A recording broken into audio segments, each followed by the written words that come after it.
bullshit with all answer. due respect, It's a bullshit answer it's a giant problem that exists almost exclusively on one side. Yeah, with all due respect, Bill, I will tell you, speaking as somebody who's right of center, was very clear about the fact that Trump lost the election. Vivek Ramaswamy went on Real Time with Bill Maher and got into a really, really heated debate with Bill Maher on a few different topics. And Vivek Ramaswamy absolutely wiped the floor with Bill Maher in this video. Let's get into this clip here from Real Time with Bill Maher of Vivek Ramaswamy and Bill Maher getting into a very heated exchange. And then obviously Vivek Ramaswamy coming out on top. Let's check this out. Okay, John, the title of your book is The Big Lie, a line that Trump parroted and Republicans have perpetuated. How does our nation overcome this? Is it even possible? Well, certainly it is very much still with us. The big lie didn't begin or end on January 6th. Donald Trump planted the seeds years before. He spent years hijacking the Republican Party, the conservative media, with lie after lie, getting them to believe the big one, which is about his false claims election fraud. But we're still seeing it now. We've seen states use it. As Republican-controlled state legislatures use it to restrict access to the ballot in more than a dozen states. We have seen candidates right now for the midterms not just saying that they want to still overturn the 2020 election, nearly 2 years out, but won't commit to conceding if they were to be defeated this fall. It is a litmus test for the Republican Party. And we're also seeing the negative impact in the polls. More and more Democrats also feel they can't necessarily trust election results. It is going to be one of the defining issues for our democracy this cycle through 2024 and beyond, being able to restore the American people's faith in the government, that not just they have the ability to vote, but their vote will be counted correctly. Yeah, as soon as somebody tells me we need to restore the faith in the people's faith in the American government, immediately don't trust you. Immediately, you are a Fed. Immediately. Like, why the hell would why would you as an American citizen, after everything that's been happening to us by the government for the last 5-6 years, why would you as a citizen, someone operating outside of that entity, want to restore the faith in the human people in the U.S. government? Like, what incentive do you have of doing that? And Vivek Ramaswamy is about to absolutely destroy this guy. And that the actual winner is installed into power. And it is going to take education, and it is going to take people from both parties speaking out against it.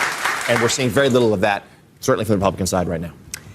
So look, I had a chapter in my book dedicated to this. I don't disagree with the premises of your book. I will tell you that it must seem that Stacey Abrams is a bit of a Republican. She's somebody who's running for executive office, top office in Georgia, for the governor's mansion, who has not yet conceded the last race, who claimed that race was stolen from her by Brian Kemp, allegedly one of the same people who stole the race from Donald Trump. Yeah, I've heard this on the show before. I got to just call bullshit on this. It's just it's just such silly whataboutism. Yes, you pick out the one example on the left, one example among Democrats that is not nearly as consequential as what is going on in the entire Republican Party, including the leader of the party, Donald Trump. And that's the answer, Stacey Abrams. It's a bullshit answer, man. It's a bullshit with all answer. due respect, It's a bullshit answer it's a giant problem that exists almost exclusively on one side. Yeah, with all due respect, Bill, I will tell you, speaking as somebody who's right of center, was very clear about the fact that Trump lost the election. If you enjoy content like this, then make sure you leave a like and subscribe to the channel. It really does help me out a ton. Let's get back to the video. And I was disappointed that he did not accept that result. But it does irritate me a little bit when people on the left unidirectionally point the finger at Trump without looking at, take the Iowa election last time, yes. All right? Nancy Pelosi refused to seat somebody, or almost refused to seat somebody who was elected out of the state of Iowa. Even if you take a lot of the narratives now, as you said, impacting the left's willingness to accept election results, I think it's really important that everyone who at least points to someone in their tribe, or on the other side, points to someone in their own tribe, or else we're not going to have faith in either side of the electoral system. But more so where the two things are more of equal merit. I mean, this is a mouse and an elephant, you know? It's a cheap trick. I'd be curious for your view on this, which is, take the 2016 election, all right? What role did this play where a lot of Democrats were not willing to accept the legitimacy of the 2016 election outcome on the back of the Russia collusion narrative? What role does that play in giving legitimacy to the other side to now say they're not going to accept the election? So I think this has been a game of escalation going along for a long time. I don't think it's a one-sided issue. Who didn't accept the election? Hillary came down in her purple suit before she went to bed. Before committing to start the impeachment hearings on the other side, on the back of a Russia collusion narrative that the impeachment was not about Russia collusion. The impeachment was about Ukraine. The impeachment was about the Ukraine scandal. Right. There were certainly Democrats who were unhappy. There were Democrats who certainly were. We saw the protest, the Women's March, the day after Trump's inauguration. But Hillary Clinton conceded the election the next morning. Yes. There were even one or two lawmakers who, on January 6th of 2017, said like, Trump. There were like two lawmakers who suggested that Trump shouldn't be seated. They might protest. And you know who shot them down? Vice President Joe Biden, who was overseeing the Senate at that time, said, no, we're moving on. Donald Trump is elected And you know president. who shot down the other side is Mike Pence, who said, I'm certifying the results of this election. So I just think that there were thousands of people outside trying to break into the Capitol at that. Right, and no one is.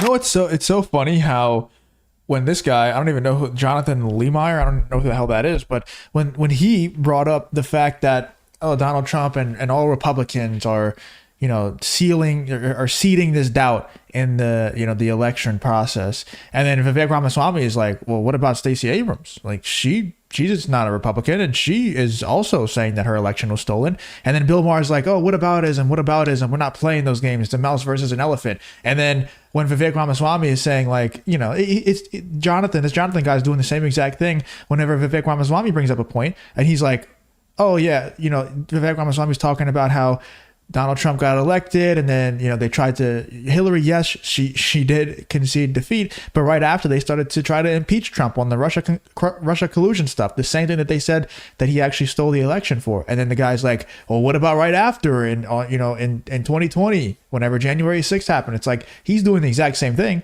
But Bill Maher is not going to call the other guy out on it. He's only going to call Vivek out on it because Bill Maher doesn't agree with Vivek, even though they're both doing the same thing. I don't think what Vivek is doing is a whataboutism. He's just pointing out that the statement that Jonathan made is completely wrong. He's saying that only Republicans are seeding this doubt in the U.S. government and the election process. And then Vivek Ramaswamy brings up a very prominent person who is, it is obviously she doesn't compare it to Donald Trump, but it's a prominent person. It's a prominent figure in the political space. And Bill Maher just brushes it off like, oh, that doesn't matter. It doesn't serve my point, doesn't serve my agenda, so it doesn't matter. And also the crowd applauds it. It's crazy. The crowd's applauding this nonsense. No one is saying that there aren't millions and millions of good Republicans who are not Trumpers. Or maybe they like Trump, but they still don't think he won the election. And they said so. And yes, not just Mike Pence, Mitch McConnell, Bill Barr, Liz Cheney. None of these were on my favorites list, but they did the right thing. They are what I call as good as it gets Republicans. No, I'm talking to liberals now. Yeah. Because before the impeachment trial, if you had went down the list of what Liz Cheney is for, I mean, she would be booed roundly, and now liberals cheer her. Because that is as good as it gets. And that's what I think everybody in this country has to understand. You're never going to get people who see the world the way you do. And they don't have to. But when push came to shove, there are Republicans who did the right thing. The argument you are making is a false equivalency. So I'm not making equivalence, Bill. This is not a problem a giant problem on both sides. It is a giant problem on one side. I view it through a beyond partisan lens. Okay, at the end of the day. Well, you shouldn't, because it's a partisan issue. Well, I disagree with that. I respectfully disagree. I think that the threats to democracy are plural. For me, I'll tell you where I'm coming from here. Where I'm coming from is the best measure of the health of a democracy to me, you know what it is? It is the percentage of people who feel free to say what they actually think in public. It's not the votes that are cast. That's just fetishizing the act at the end of the process. And when I look at the true threats to democracy, to free speech, to open discourse, I do not think it is a one-sided threat from the Republican Party. To the contrary, I think the threats to democracy are plural, and we have to acknowledge that, or else we're going nowhere. Well, but the votes that cast do matter, because those are putting people in office who are making public policy and passing laws and nominating justices to the Supreme Court. So, I think that's more of an impact also on personal liberties than just the ability to speak out. Yes, and to your point about are there existential threats, which both sides use, and by the way, both sides use the phrase big lie. The big lie means a completely different thing in a Trump bar. They think it's the hoax. Absolutely. But, okay, I will agree. I'm all the time getting castigated by people on the left because I criticize them for what I think are their excesses and their And I insanity. respect that. Let's show the picture of the lady with the big tits again. Must we? No, we Must we? mustn't. But the Jugs magazine one, I will. Okay, but on this particular issue, Yep. it is something that only one side really owns. Let me ask you this. The 147, Michael Moore was talking about, the 147 members of Congress who would not certify the election. Do you think if it was the other way around, it would have been 147 Democrats who wouldn't certify the election? I Do don't you think the Democrats would have attacked the Capitol the way the Trump people did on January? Well, look, I'm not gonna like say that the J6 stuff was like a great decision. I don't think it was. I don't think it's this big 9/11 style event that everybody makes it out to be. But I'm not gonna, obviously you can't say that it was a good choice to do that. What I will say is that the left are certified drones and bots that just follow the orders of the government, and they think that's cool. Like that's the side that they're taking. It's kind of like that's their, like we're Falcons fans and they're, Bucks fans. Like they're just taking that as their own thing because of what happened in 2020. Like it was the right wing that was like, no, we don't want to be forced to take this medicine. And the left was like, no, we must be forced. Please force us more. I can't wait for the next one to come out so we can get forced even more. And you also should force all those other people who are not wanting to get forced to do it. And now that's just their stance with everything. The government is always right. If you disagree with anything the government says, you are wrong. And so that's why when this Jonathan guy told Vivek and Bill Maher earlier that not only is the right wing starting to doubt these election results, but also the left wing is, I think that's a great thing. I think after all the lies that we've been told, I think both sides need to not trust the government right now. At least not take everything that they say at face value and just take it as gospel, like 100%. It's great if both sides wouldn't trust what they're saying and doing right now. That would be awesome. They should be skeptical. Everybody should be skeptical. I think that's great. But right now we have the stance of like, the left wing is just everything the government says, they eat it up. And then the right wing is skeptical of every single little thing. I think the truth is probably somewhere in the middle, as it normally is. So I think that I don't think 147 members of Congress on the left would not certify the election because they're drones that just are supposed to believe everything that the government says. And if they don't, then they're shunned from the woke cult. And nobody wants to get that treatment. You've seen what happened whenever that happens. Let me know in the comments what you think about this episode of Real Time with Bill Maher, of Vivek Ramaswamy.